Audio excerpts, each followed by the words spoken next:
आइए हम श्रीनाथ जी बाबा के प्रथम चरण अरविंदों को स्पर्श करें।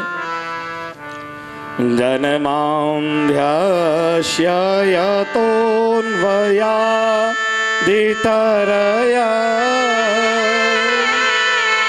चार्थे स्वभिज्ञः स्वरा तेने ब्रह्महृदाय आदिकवये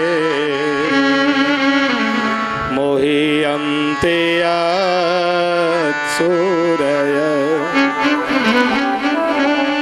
तेजो वारिमृदां यथा विनिमयो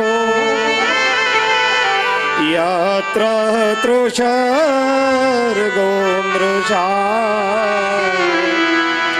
धाम्नां स्वेन सदा निरस्तकुहकम् सत्यं परं धीमहि सत्यं परं धीमहि सत्यं परं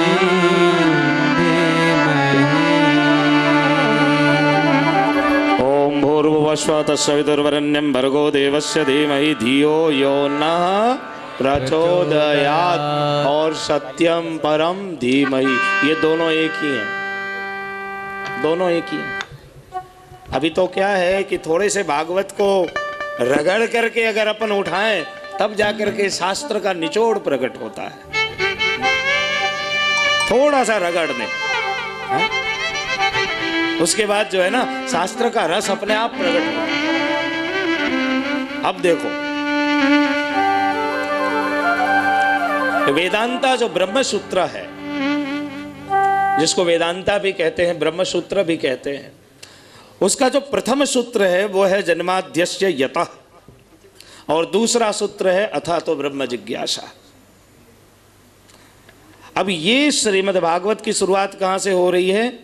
जन्माद्यस्य यतः, और वेदांत सूत्र की शुरुआत भी हो रही है जन्माद्यस्य यतः। देखो एक बात समझो कि हमारे भारत में जो लोग आचार्य कहलाए वो आचार्य क्यों बने? आज की तारीख में कोई खुद को जगत गुरु कहता हो, खुद को आचार्य कहता हो तो समझ लेना कि ये बकवास है। पहली बात तो मैं आपको ये बता दूं, ये आचार्य की पदवी किसको प्राप्त होती थी आज से 500 साल पहले? तो वेद व्यास जी ने कलयुग शुरू होते ही विचार किया। थोड़ी सी स्टोरी को भी जाने आप, आनंद आएगा आपको, शास्त्र की जानकारी होगी। हमारे यहाँ 4 वेद हैं और वेद के 6 अंग हैं। नाम याद है किसी को? मैं कई बार बता चुका हूं। वेद के कितने अंग हैं? 6 अंग हैं। जैसे श्रीमद् भागवत के 12 अंग हैं, उसी प्रकार से वेदो नारायण साक्षात। वेद क्या है? साक्षात नारायण है। और वेद के 6 अंग हैं। उन अंगों का नाम मैं बोल रहा हूं, आप ध्यान रखिए। वैयाकरण, ज्योतिष, निरुक्त, कल्प, शिक्षा और छंद, ये वेद नारायण के 6 अंग हैं। पहले वेद जो है ना वो 4 भागों में विभक्त नहीं था। वेद व्यास जी ने क्या किया कि वेद को 4 भागों में विभक्त किया। वेद जो है ना, वेद का मीनिंग क्या होता है? तो आप बचपन में संस्कृत पढ़े होंगे, जब याद होगा कि शब्द रूपावली और धातु रूपावली दोनों पढ़ने में आया होगा। हैं? रामः रामौ रामः प्रथमा, रामं रामौ रामाण द्वितीया, रामेण रामाभ्याम रामैहि तृतीया। पढ़े थे? जरूर पढ़े होंगे, मतलब 1 to 10 में तो आया ही आया होगा, और उसके लिए डंडे भी खाए होंगे। श्योर, बिल्कुल वो होना ही होना है। तो एक अपने यहाँ होता है शब्द रूपावली और एक होता है धातु रूपावली। तो धातु जो है ना, ये धातु रूपावली है विद। विद अपन नहीं बोलते हैं शिक्षाविद, किसी को बोलते हैं ना शिक्षाविद है। तो ये जो विद शब्द है ना, ये विद शब्द पे से वेद शब्द की उत्पत्ति हुई है। मतलब के विद शब्द से वेद शब्द उत्पन्न हुआ है। तो विद का मतलब होता है ज्ञान, ज्ञान का मतलब होता है प्रकाश, और प्रकाश का मतलब होता है परमात्मा ब्रह्म। मतलब कि जिसको पढ़ने से, जानने से, समझने से जीव को संसार का ज्ञान मुक्त होकर के ब्रह्म ज्ञान की प्राप्ति हो जाए, उस ग्रंथ का नाम है वेद। देखो हमारा जो धर्म है ना, वो हिंदू धर्म नहीं है। हमारे धर्म का नाम क्या है?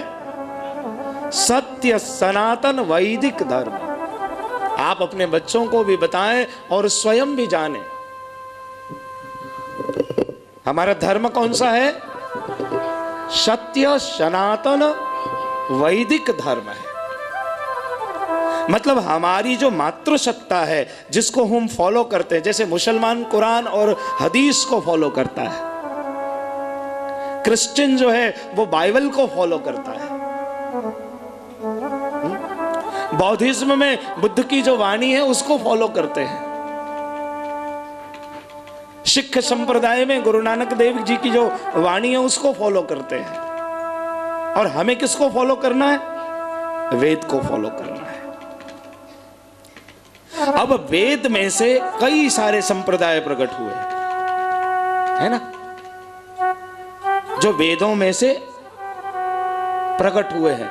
मतलब जिनके संप्रदाय में जाने के बाद वेद के सिद्धांत के साथ कोई छेड़छाड़ न हुआ हो, उसे कहते हैं वैदिक संप्रदाय।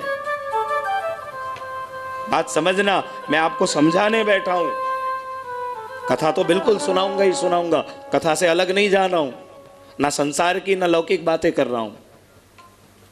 आप किसी चीज को अच्छे से समझ सके, तो जिनके संप्रदाय में वेद के नियमों का पूर्ण पालन हुआ, वे सारे वैदिक संप्रदाय है ना।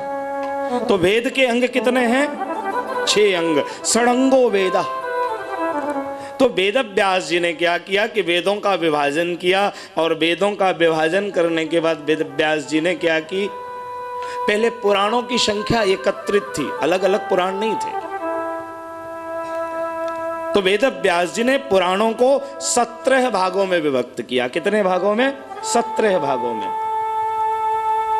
अब वेदों को 4 भाग में बांट दिया, उसके बाद भी समझना बहुत मुश्किल, समझ में ही नहीं आवे, क्योंकि आप भी जानते हो वेदों की शैली अलग है। मंत्र में और श्लोक में दोनों में फर्क है, दोनों एक नहीं है। तो फिर वेद व्यास जी ने क्या किया, वेद में से उपनिषद को अलग कर दिया। उपनिषदों की संख्या कितनी है अपने यहां? 108। कितने उपनिषद हैं? 108। उपनिषद का मतलब क्या होता है?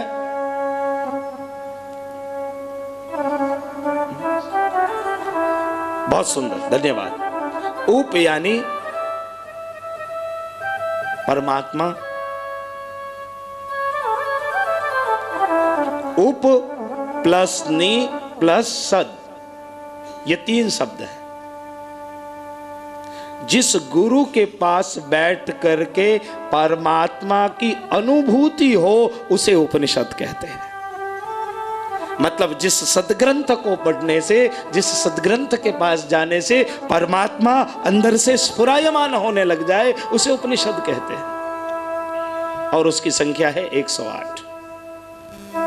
फिर भी डिफिकल्ट हो गया कि भाई उपनिषद भी बहुत डिफिकल्ट है, कठिन है, कलयुग के लोग नहीं पढ़ पाएंगे। तो फिर वेदांत सूत्र की रचना की। कौन से सूत्र? वेदांत सूत्र। इसको कहते हैं ब्रह्म सूत्र। इस ब्रह्म सूत्र पे जो व्यक्ति अपनी टीका लिखता था उसे उस समय आचार्य की पदवी प्राप्त होती थी, और उसमें पहला नाम है जगतगुरु शंकराचार्य जी का, दूसरा नाम है जगतगुरु रामानुजाचार्य जी का, तीसरा नाम है जगतगुरु निम्बारकाचार्य जी का, चौथा नाम है जगतगुरु माधवाचार्य जी का, और पांचवा और अंतिम नाम है जगतगुरु श्रीमद् वल्लभाचार्य चरण का। और बाकी ये जितने हैं सब फालतू बकवास है, इनके पास कोई वैदिक सिद्धांत नहीं है। इन लोगों ने वेद के सिद्धांत को कुचल दिया है, कुचल दिया है, बिल्कुल बर्बाद कर दिया है। अभी 8 दिन पहले मेरे पास एक व्यक्ति आया, बोला वेदों में कहीं मूर्ति पूजा नहीं है। तो मैंने सीधे सीधे प्रश्न पूछ किया कि वेद पढ़े हो? बोला पढ़ा हूँ। मैंने बोला किसका लिखा हुआ अर्थ पढ़े हो? दयानंद सरस्वती। मैंने कहा माफ करना, वो हमारी परंपरा में मान्यता में नहीं है। वेदों पे भारत में 2 लोगों ने अर्थ लिखा है, एक श्री राम शर्मा आचार्य जी ने और एक श्री दयानंद सरस्वती जी ने, और दोनों का अर्थ हम सत्य सनातन धर्म में नहीं मानते। सत्य सनातन वैदिक धर्म के अंतर्गत दोनों को मान्यता नहीं दी जाती है। ये व्यासपीठ से कह रहा हूं। वेदों के अर्थ को न शंकराचार्य जी ने लिखा न वल्लभाचार्य जी ने लिखा। क्यों? क्योंकि वेद जो है ना अपौरुष्य है, उसका अर्थ कोई कर ही नहीं सकता है, उसका अर्थ कोई नहीं कर सकता। तो फिर उसके अर्थ को समझना कैसे? तो वेदव्यास जी ने ब्रह्म सूत्र की रचना की। तो देखो, अगर वेद सीधे सीधे समझ में ना आए तो उपनिषद में जाकर के समझो, उपनिषद में ना समझ में आए तो ब्रह्मसूत्र में जाकर समझो, ब्रह्मसूत्र में समझ में ना आए तो गीता में आकर के समझो, और गीता में समझ में ना आए तो टोटल से टोटल अगर समझना हो तो श्रीमद् भागवत में आकर के बैठ जाओ, पूरे ही समझ जाओगे, फिर कोई संशय नहीं, फिर कोई संशय नहीं। ये जो 5 ग्रंथ है ना, वेद, उपनिषद, वेदांता, गीता और भागवत, इनके अर्थ जो हैं समानांतर अर्थ हैं। इसीलिए इसकी अपनी महिमा है और अपनी विशेषता है। विशेष क्या कहूं, कथा के समय में समय का बहुत अभाव होता है और इसी में बहुत सारी कथा भी सुनानी होती है। तो एक तरफ गायत्री मंत्र है और एक तरफ श्रीमद् भागवत का प्रथम मंगलाचरण है। तो मंगलाचरण में क्या कह रहे हैं?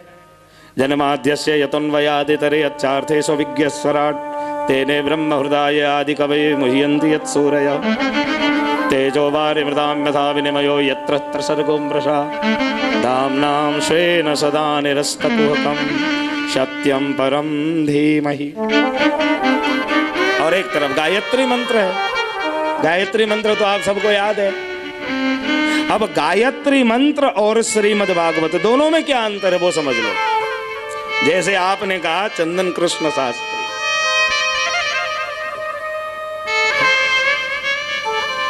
फलाने शास्त्री, तो आपने जैसे ही शास्त्री शब्द का उच्चारण किया तो मेरे समझ में इतनी बात आ गई कि फलाना आदमी कोई ना कोई आध्यात्मिक, धार्मिक या विद्वान होगा, क्योंकि शास्त्री जो संबोधन है ना। तो शास्त्री शब्द बोलने से मेरा सूक्ष्म परिचय प्राप्त होता है। माहेश्वरी शब्द बोलने से आपका सूक्ष्म शब्द। अब अगर अपन ने ठक्कर शब्द बोला तो अपन को पता चल गया कि भाई कौन होंगे, कहाँ से होंगे, इनकी जाति कौन सी होगी, ये इनके राज्य कौन से होंगे, बहुत कुछ पता चल जाता है। अगर हमने आचार्य शब्द बोल दिया तो पता चल गया। तो ध्यान रखें, ब्रह्म का जो सूक्ष्म परिचय है, संक्षिप्त परिचय है, वो गायत्री मंत्र में है। गायत्री मंत्र में क्या है?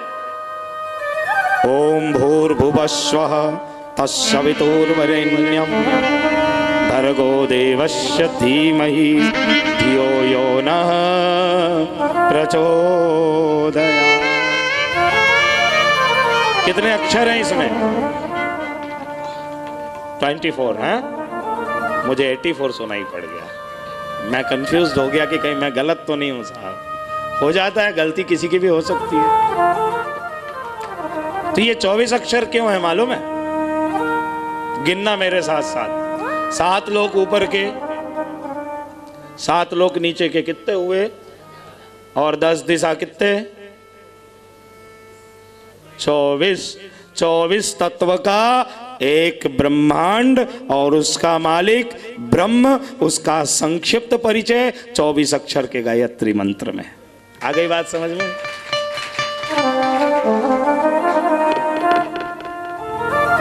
अब ये तो भाई शास्त्री की बात हुई कि इसका नाम शास्त्री है, तो आई थिंक ऐसा होना चाहिए। पर अब बृहद परिचय कैसे मिलेगा? किसका जन्म कहाँ हुआ, ये पला बड़ा कहाँ पे, ये शयाना कहाँ हुआ, कौन से गुरु के पास रहा, कहाँ इसकी शिक्षा दीक्षा हुई, तो पूरी परिचय लिखी जाएगी ना, हैं?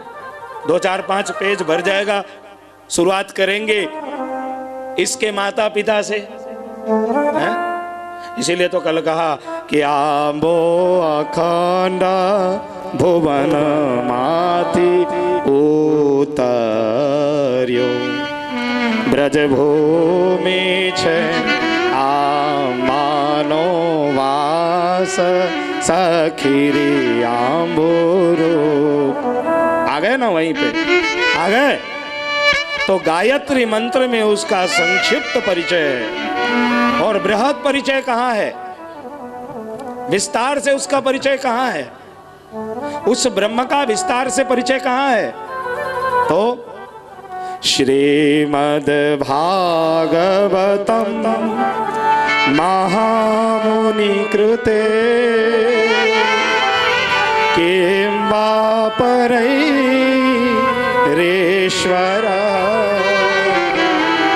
3 श्लोक हैं साहब।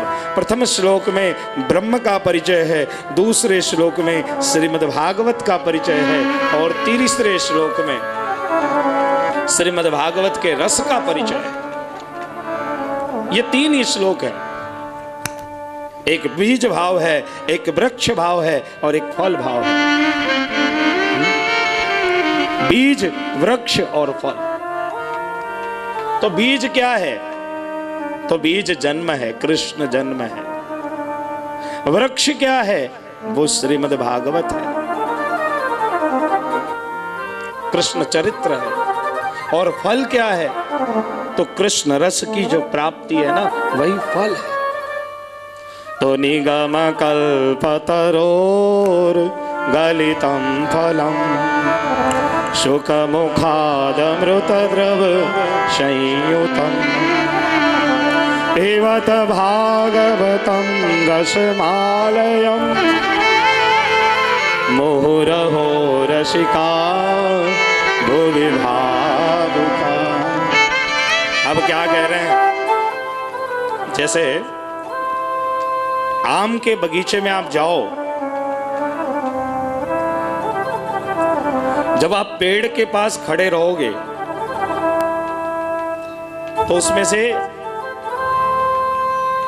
आम का जो है ना, वो हल्का हल्का सुगंध आएगा।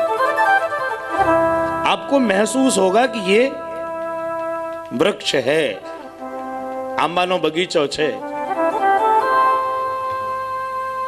आंबानो झाड़ छे, एम करीने आपने ख्याल આવી જાય कि नहीं आ आंबानो झाड़ छे, कारण के आमाथी आंबानी स्मेल आवे छे।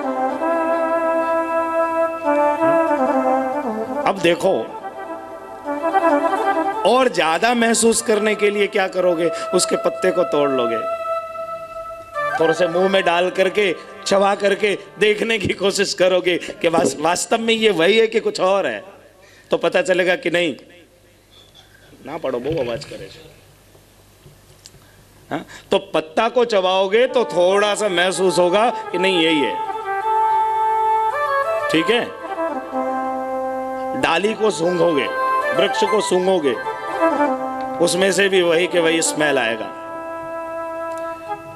उसके बाद क्या करोगे?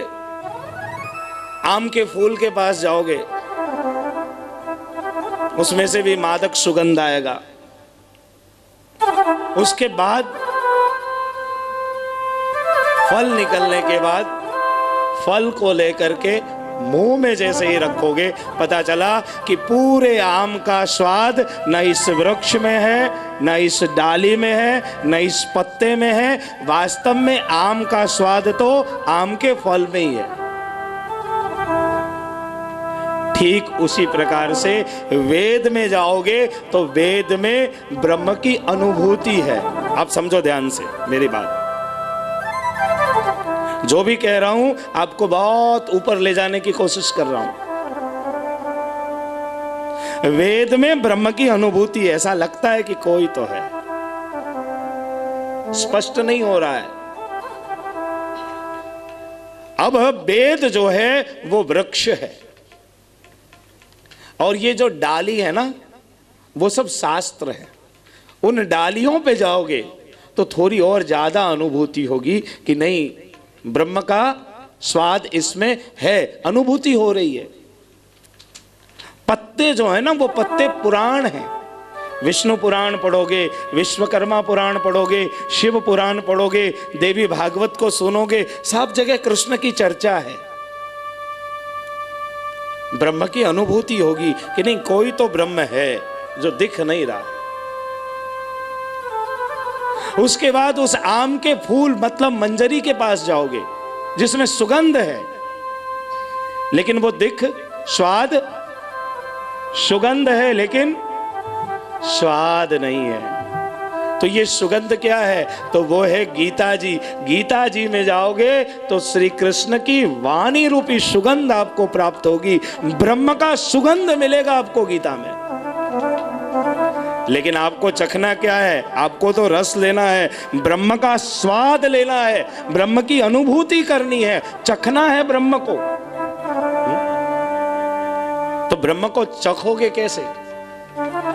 तो कहा कि पीबत भागवतम रसमालयम्। ब्रह्म का जो रस है ना, ब्रह्म का अगर स्वाद लेना हो, ब्रह्म को चखना हो, ब्रह्म को पीना हो, ब्रह्म का आस्वादन करना हो, तो एक बार श्रीमद् भागवत की सरिता में जाकर बैठ जाएं। जैसे ही आप श्रीमद् भागवत में प्रवेश करेंगे, आपको ब्रह्म की अनुभूति होने लगेगी। इसलिए ब्रह्म को समझने के लिए कहीं और जाने की जरूरत नहीं, किसी से पूछने की जरूरत नहीं। ब्रह्म कहाँ है? तो ब्रह्म श्रीमद् भागवत में है। अब इसकी शुरुआत कहाँ से हो रही है? तो धर्म प्रोजित कैतवोत्र परमो निर्मत्सरा नाम शता। एक बात और ध्यान रखें, श्रीमद् भागवत सब के लिए नहीं है, ये निर्मत्सरों के लिए है। निर्मत्सरा नाम शता, जिनके हृदय में मात्सर्य नहीं है, जिनके हृदय में छल कपट नहीं है। क्योंकि गोस्वामी जी भी कहते हैं कि निर्मल मन जन सो मोहि पावा।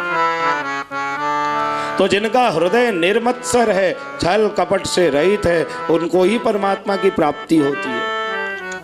उनके लिए श्रीमद् भागवत है। तो भागवत की कथा प्रारंभ हुई कहां से? तो महाभारत से। एक दिन भ्रमण करते करते श्री नारद जी बद्रिकाश्रम में पहुंचे हैं, और बद्रिकाश्रम में व्यास जी को उदास देखा।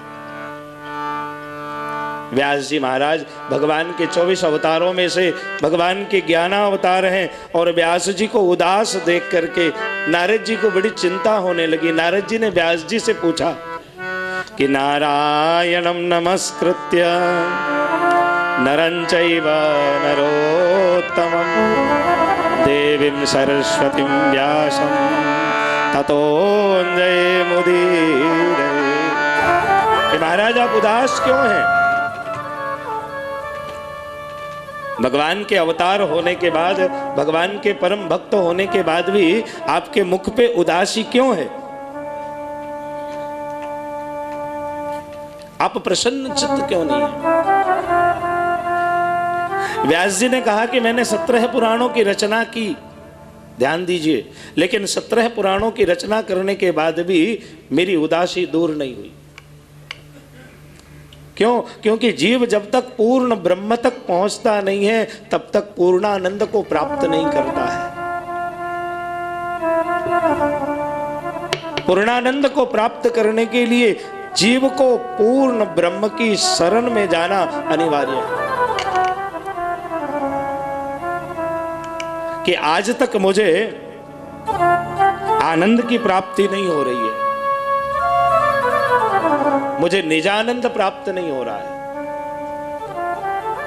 नारद जी ने कहा कि महाराज देखो, आपने सब कुछ किया, आपने बहुत से ग्रंथों की रचना की, लेकिन आज तक आपने कृष्णचंद्र की लीलाओं का गुणगान नहीं किया है। आपने कृष्ण कथा का गुणगान नहीं किया, आपने कृष्ण कथा को प्रकट नहीं की। महाराज, आप एक बार श्रीमद् भागवत रूपी दिव्य ग्रंथ की रचना करें। व्यास जी कहते हैं कि मुझे आज तक श्रीमद् भागवत का ज्ञान नहीं हुआ। आज पहली बार श्री नारद जी ने वेद व्यास जी को चतुश्लोकी श्रीमद् भागवत का उपदेश किया है, और चतुश्लोकी भागवत का दान नारद जी ने व्यास जी को किया है। भागवत हमेशा किसी भक्त के मुख से सुनना। नारद जी भगवान के भक्त हैं और भगवान के अंश हैं व्यास जी, लेकिन व्यास जी को भागवत तत्व की प्राप्ति नहीं हुई। भगवत रस का दान जब वेद व्यास जी को श्री नारद जी ने दिया, नारद जी से व्यास जी पूछते हैं कि नारद, तुम्हें इस सदग्रंथ की प्राप्ति कैसे हुई, तुमने इसे कैसे प्राप्त किया? नारद जी कहते हैं कि मैं पूर्व जन्म में दासी का पुत्र था। मेरी माँ सबके घरों में काम करती, सबके घरों में चौका बर्तन करती, सबका जूठन लेकर आती, मैं सबका जूठन खाता था और अपनी माँ के साथ सबके घरों में जाता था। एक बार मेरे गांव में संतों का आना हुआ, मेरे गांव में संतों का आगमन हुआ और मैं संतों के पास जाने लग गया। संतों के पास जाने से मेरी बुद्धि शुद्ध हुई, मेरा मन निर्मल हुआ,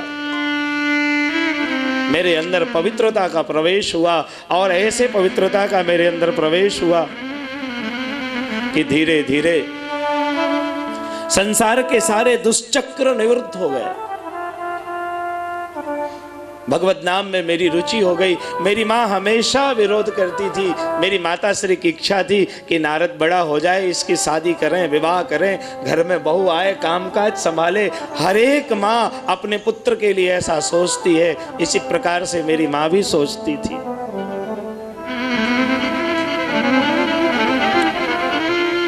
लेकिन भविष्य में, कालांतर में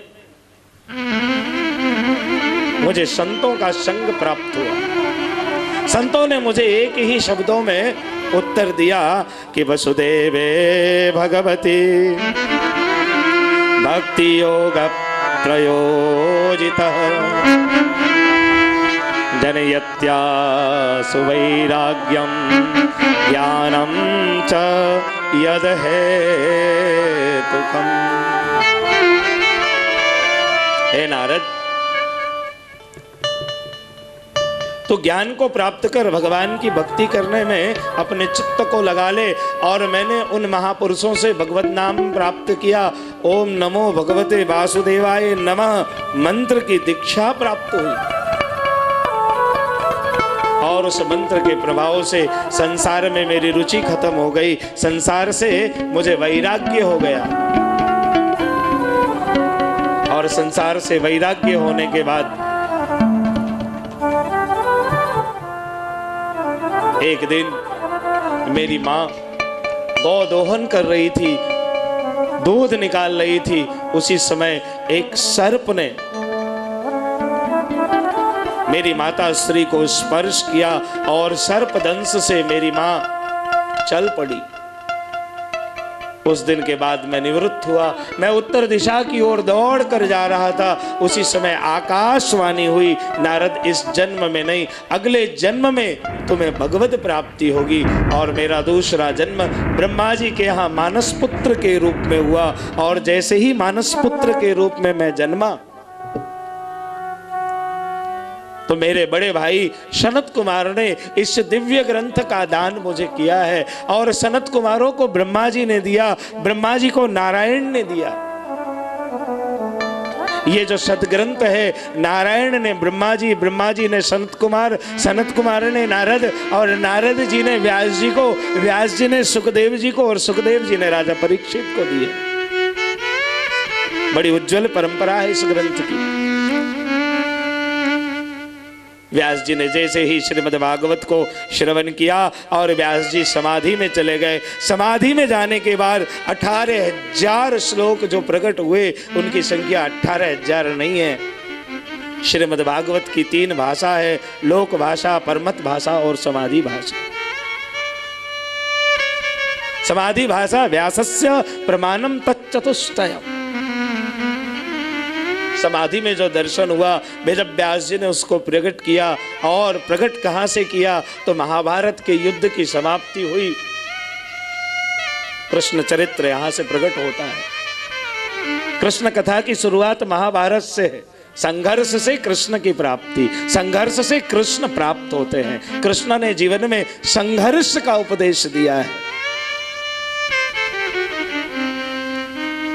जब पूरा नरसंहार हो गया, हस्तिनापुर जब युद्ध भूमि में तब्दील हो चुकी थी, चारों तरफ सिर्फ और सिर्फ विधवाएं थी, छोटे छोटे बच्चे विलाप कर रहे थे।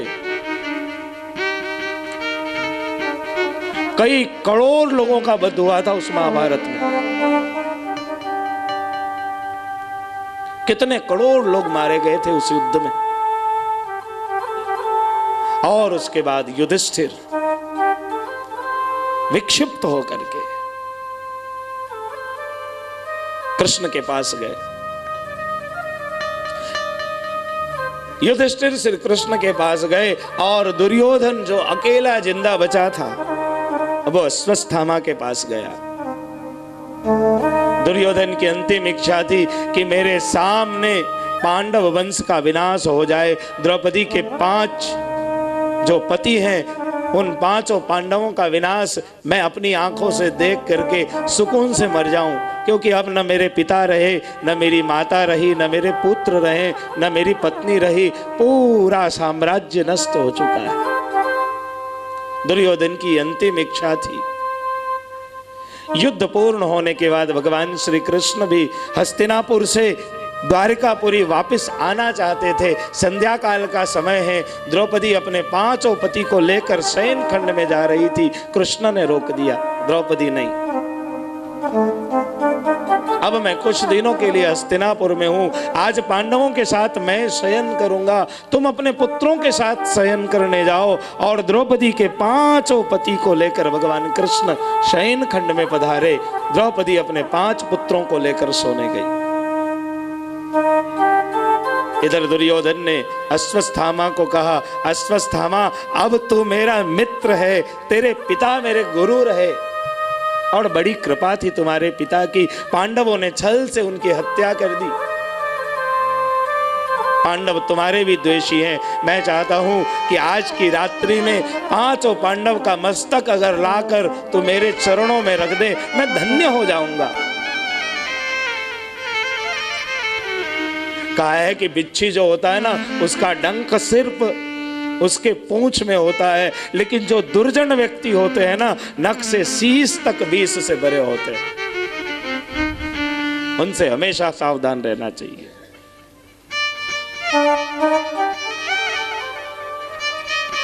दुर्योधन ने अश्वत्थामा को कहा,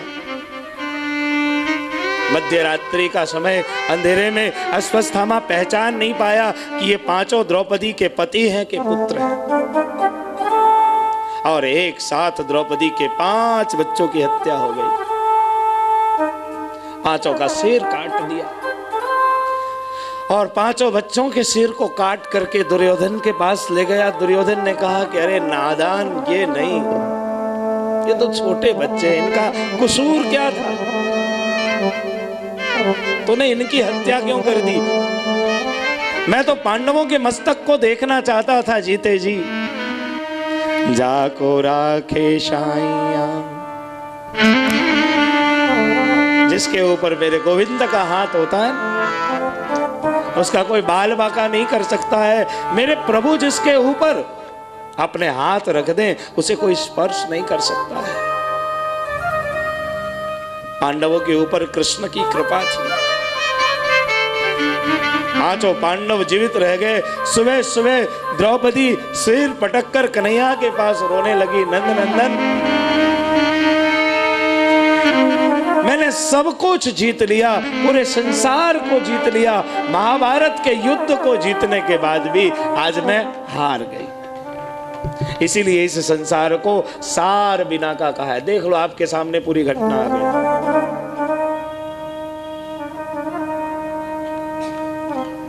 जिसने महाभारत के युद्ध को फतेह किया, जीत गया। अब वृद्धावस्था में पांडव, वृद्धावस्था में द्रौपदी, चंद दिनों की जिंदगी, जिसके लिए राज्य जीता, जिसको राज्य देना है, अब कोई नहीं बचा। पूरी कहानी समाप्त हो गई। इसलिए बहुत संसार में प्रयत्न संसार के लिए नहीं करना चाहिए।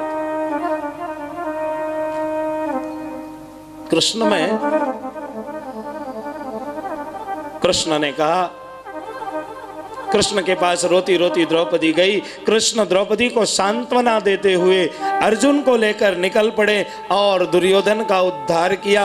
अश्वत्थामा को पकड़ कर ले आए, हाथ पैर बांध करके द्रौपदी के सामने पटक दिया। बोला मार दे तू अपने हाथ से। हाथ में तलवार दिया। द्रौपदी बोली कि नहीं, जिस प्रकार से बच्चे के मरने के बाद एक माँ उस दर्द को समझ रही है, आज अगर मैं अश्वत्थामा को मार देती हूं तो इसके मां को भी इतनी तकलीफ होगी, इसलिए मैं नहीं मार सकती। ये भारतीय नारी, ये भारतीय स्त्री, जिस कष्ट को मैं झेल रही हूं, जिस आंसू को मैं पोंछ रही हूं, अगर मैंने भी अश्वत्थामा के साथ ऐसा ही किया तो इसकी मां क्या करेगी? इसकी मां इस वृद्धावस्था में इस कष्ट को कैसे झेलेगी? हे कृष्ण, मैं ऐसा नहीं कर सकती, ये मेरे लिए संभव नहीं है। कृष्ण ने अश्वत्थामा को दंड दिया, उसकी चूड़ामणि निकाल ली, बाल बाल मोड़ दिए, छोड़ दिया। अर्जुन का एक पुत्र अभिमन्यु, महाभारत के युद्ध में अभिमन्यु की मृत्यु हो चुकी और अभिमन्यु की पत्नी उत्तरा उस समय गर्भवती थी और उत्तरा के गर्भ में भगवान के परम भक्त महाराज परीक्षित जन्म ले चुके हैं। अश्वत्थामा ने देखा कि मैंने पांडवों के वंश को समाप्त किया, लेकिन एक वंश परीक्षित के रूप में उत्तरा के गर्भ में है। अश्वत्थामा के पास ब्रह्मास्त्र है। अश्वत्थामा ने ब्रह्मास्त्र का प्रयोग उत्तरा के गर्भ पे किया और जैसे ही उत्तरा के गर्भ पे ब्रह्मास्त्र का प्रयोग किया, उत्तरा को लगा कि अब मैं गर्भपात की स्थिति में आ गई। रोती हुई, बिलखती हुई, दौड़ती हुई कृष्ण के पास पहुंची और कृष्ण के चरणों में गिर गई। हे कन्हैया, मेरे इस गर्भ की रक्षा करो। अब मेरे पति की एकमात्र स्मृति चिन्ह मेरे गर्भ में, मुझे बचा लो, मेरी रक्षा करो, मेरे इस संतान की रक्षा करो। पांडवों का एकमात्र कुलभूषण अब मेरे उदर में है। भगवान द्रवीभूत हो गए। कन्हैया श्री कृष्ण द्रवीभूत होकर के भगवान कृष्ण ने चतुर्भुज वेश धारण किया और आज मेरे प्रभु द्रौपदी की पुत्रवधू उत्तरा के गर्भ में प्रवेश कर गए। शंख चक्र गदा पद्म को धारण करके और मेरे नंदनंदन ने परीक्षित की रक्षा गर्भ में की है, इसलिए इसका नाम है विष्णु रात। और परीक्षित की रक्षा करने के बाद भगवान वहां से प्रस्थान करते हैं। मैया कुंती के पास गए और माता कुंती से कहने लग गए, माता जी अब मुझे आज्ञा दो, अब मैं हस्तिनापुर जाना चाहता हूं, क्योंकि बहुत दिन हो गए। महाभारत का युद्ध मैंने समाप्त किया और अब महाभारत की समाप्ति के बाद मेरा हस्तिनापुर जाना बहुत जरूरी है। अब मैं हस्तिनापुर से द्वारकापुरी जाना चाहता हूं, मेरा द्वारकापुरी जाना जरूरी है। कुंती जी रोने लग गई कन्हैया को देख करके, नेत्र से अश्रु की धारा बहती है। द्वितीयं तो भवायास्या रसातलगतां उदरिष्यन्तोत्पातं यज्ञेशः शौकरं वपुः। रोते रोते माता कुंती कन्हैया के पास पहुंचती है और कृष्ण को देख करके बलैया लेने लग जाती है। मालूम है कुंती के ऊपर, पांडवों के ऊपर कृष्ण की कृपा नहीं है। नहीं, पांडवों में इतनी भक्ति नहीं थी कि कृष्ण की कृपा पांडवों पे हो। उस घर में भक्त तो एक कुंती मैया है, और एक कुंती मैया के भक्त होने से पांचों पांडवों पे कृष्ण की कृपा है।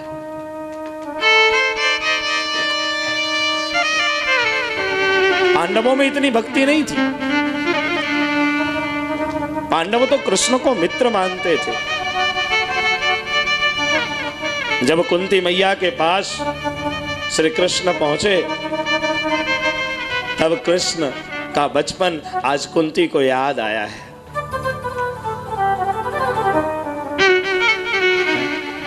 कृष्ण का बचपन आज कुंती को याद आया। जिस दिन कृष्ण 2.5 साल के थे ना, उस दिन पहली बार कुंती मैया गई थी गोकुल में। और उस रोज की घटना क्या, तो कृष्ण ने आज पहली बार यशोदा जी के साथ लड़ाई की थी। कृष्ण ने माखन वाखन सब चोरी करके, मटकी वटकी फोड़ करके और दौड़कर भाग रहे थे। यशोदा मैया कन्हैया के पीछे पीछे दौड़ रही थी। और उस रोज उस नंग धड़ंग कृष्ण को, सांवरा सलोना कृष्ण को कुंती ने दौड़ते हुए देखा और उसके पीछे यशोदा जी को दौड़ते हुए देखा था। उस दिन से कुंती उस छवि को अपनी आंखों में बसा करके संजोए रखती हैं। सांवरा सलोना गिरधारी श्याम सुंदर को पहली बार कुंती ने गोकुल की गलियों में दौड़ते हुए देखा था। और उसी समय कुंती कहती है कि ब्रह्म तो कभी नहीं देखा, लेकिन आज यशोदा के प्रेम ने ब्रह्म को नंग धड़ंग होकर दौड़ने पे विवश किया है। आज पहली बार मैया कुंती को कृष्ण दिखे, और वो कृष्ण और आज का कृष्ण, चतुर्भुजधारी कृष्ण। कुंती मैया हाथ जोड़कर आती है, कृष्ण के पास सामने खड़ी होकर के कृष्ण को मन ही मन अपनी आंखों में भरने की कोशिश करती है, क्योंकि बहुत प्रेम करती है कुंती मैया। बचपन के कृष्ण को आंखों में कैद करके दिल के दरवाजे से मन रूपी मंदिर में बंद करके कुंती ने कन्हैया को संभाल रखा है। लेकिन आज जो कृष्ण सामने खड़े हैं, जो विराट है, जो युद्ध का कृष्ण है, जो गीता का कृष्ण है, यशोदा का कृष्ण नहीं है, महाभारत का कृष्ण है। कृष्ण की इन्हीं उंगलियों ने कभी बांसुरी पे अपनी 10 उंगलियों को बांसुरी के छिद्रों पे रखने से पूरी दुनिया मोहित हो गई थी। आज वो कृष्ण अपनी एक उंगली से सुदर्शन चक्र को जब घुमाता है, उन्हीं उंगलियों में सुदर्शन चक्र को जब धारण करता है, तब लाखों लोग मौत के मुंह में समा जाते हैं। ये वो कृष्ण है। इसी कृष्ण ने इन्हीं उंगलियों से बांसुरी बजा करके लाखों को दीवाना बनाया था। यही यही तो कृष्ण चरित्र है, इसी को कृष्ण चरित्र कहते हैं साहब। इसी को समझ लीजिए। जिंदगी के उठा पटक और जिंदगी की अवस्था की सच्चाइयों को जिसने समझ लिया, जिसने घोंट लिया, वो जीवन जीना सीख गया, अन्यथा लटक गए। यही तो जीवन है। कुंती खड़े होकर के कृष्ण को निहारती है, कृष्ण को देखती है, कृष्ण को देख करके मन ही मन अपने दिल के दरवाजे से मन रूपी मंदिर में कैद करना चाहती है, लेकिन कृष्ण आज कैद नहीं हो रहे हैं। कृष्ण मुस्कुराते हुए कुंती मैया को कहते हैं कि मैया आज अब मैं जा रहा हूं, मुझे आज्ञा दो, और मैं चाहता हूं कि मैं जाने से पहले आपको कुछ देकर जाऊं, क्योंकि आज तक मुझसे हर किसी ने, हर कुछ ने कुछ न कुछ जरूर मांगा है। एकमात्र यशोदा मैया जो कन्हैया के पास कभी कुछ नहीं मांगती थी, और आज कुंती मैया जो कभी कुछ नहीं मांगी है, कि बस आज मैं कुछ देने आया हूं और आपको देकर मैं द्वारिकापुरी जाना चाहता हूं। कुंती मैया हाथ जोड़ करके कृष्ण के सामने खड़ी है, नेत्र से अश्रु की धारा बह रही है। वृद्धावस्था के कारण जुबान लड़खड़ा गया है, हाथ और पैर में ध्रुजारी हो रही है। मांगू तो क्या मांगू, आज तक कुछ नहीं मांगा, और मांगू तो क्यों मांगू। बिन मांगे कृष्ण सब कुछ देता है। बिन मांगे जिस समय जिस चीज की जरूरत होती है उसको पूर्ण करने के लिए पहले से तत्पर होता है। मैं मांगू भी तो क्या मांगू। हे रोम रोम में बसने वाले राम, जगत के स्वामी तू अंतर्यामी, मैं तुझसे क्या मांगू। आस का बंधन तोड़ चुकी हूं, सब कुछ तुझ पे छोड़ चुकी हूं, अब मैं क्या मांगू। फिर भी कृष्ण जिद करने लग गए कि नहीं, आज तो कुछ न कुछ मांगना पड़ेगा, क्योंकि आज बिना दिए मैं जाऊंगा ही नहीं। आज तो कुछ न कुछ मैं दे करके जाऊंगा। तब जाकर के मैया कुंती हाथ जोड़ करके कन्हैया से कहती है कि विपदः सन्तु न सस्वत् यत्र तत्र जगद्गुरो भवतो दर्शनं यत् स्यात् न पुनर्भव दर्शनम्। हे जगन्नाथ, विपदः सन्तु न सस्वत्, अगर आप मुझे देना ही चाहते हैं तो मेरी जीवन में इतनी विपत्ति दीजिए, इतना दुख दीजिए, इतनी विपत्ति दीजिए, इतने दुखों से मेरे जीवन को भर दीजिए कि मैं बार बार दुख से दुखी होकर के हर पल पल आपको याद करती रहूं, पल पल आपका स्मरण करती रहूं, पल पल मुझे आपकी याद आए। हे कन्हैया, मुझे पल पल आपकी याद आए। परमात्मा से मांगे तो क्या मांगे कि प्रभु मुझे आप याद आए। मैंने देखा था प्रभु की याद तो आए, आज किसी को प्रभु की याद तक नहीं आती है। पल पल प्रभु मुझे आपकी याद आए, मेरे जीवन के झोली को आप दुख से भर दो, और इतने दुख दे दो, इतने दुख दे दो, इतने दुख दे दो कि दुख से मैं कड़ा उठूं, दुख में बार बार आपकी याद आती रहे, कन्हैया कन्हैया पुकारती रहूं, कन्हैया कन्हैया के मुझे याद आए। ये फल तो यशोदा मैया को कृष्ण ने दिया। जब कृष्ण गोकुल छोड़कर मथुरा आ गए, उसके बाद यशोदा मैया सिर्फ रोती रही है, सिर्फ रोती रही है, सिर्फ रोती रही है, ताउम्र रोती ही रही है। कृष्ण कृष्ण का रटन करती रही, और जीवन में क्या चाहिए कि भगवान अपन को पल पल याद आए। भगवान को आज रोना आ गया, कुंती के गले से मेरे प्रभु लग गए हैं। कुंती के चरणों को पकड़ करके भगवान कहते हैं कि एक यशोदा मैया जो सिर्फ मुझे प्रेम करती थी, और एक ये कुंती मैया जो सिर्फ मुझे प्रेम ही करती है, प्रेम के सिवाय कुछ करती ही नहीं। याद रखना कि दुनिया में अगर कोई प्रेम करने वाला मिल जाए, जो निस्वार्थ प्रेम, जिसके प्रेम में किसी प्रकार की बदबू ना हो, किसी प्रकार की गंदगी ना हो, किसी प्रकार का विकार ना हो, किसी प्रकार की अपेक्षा ना हो, किसी प्रकार की अभिलाषा ना हो, जो सिर्फ प्रेम करे, निष्काम प्रेम, तो वो एकमात्र परमात्मा है।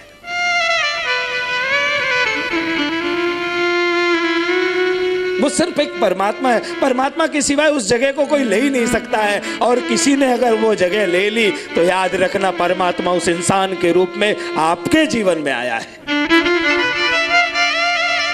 परमात्मा इंसान के रूप में आया है।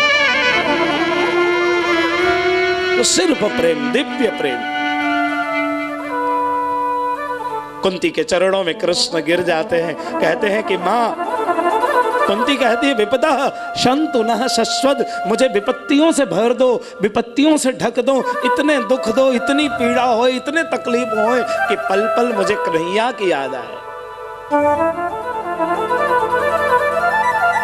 कुंती माँ को खूब प्रेम करके, लाड करके भगवान स्नेह पूर्वक कुंती माता को कहते हैं। उसी समय कुंती माता कहती है कि मैं ही सिर्फ आपका भक्त नहीं हूं, इस हस्तिनापुर में एक और भक्त है आपका,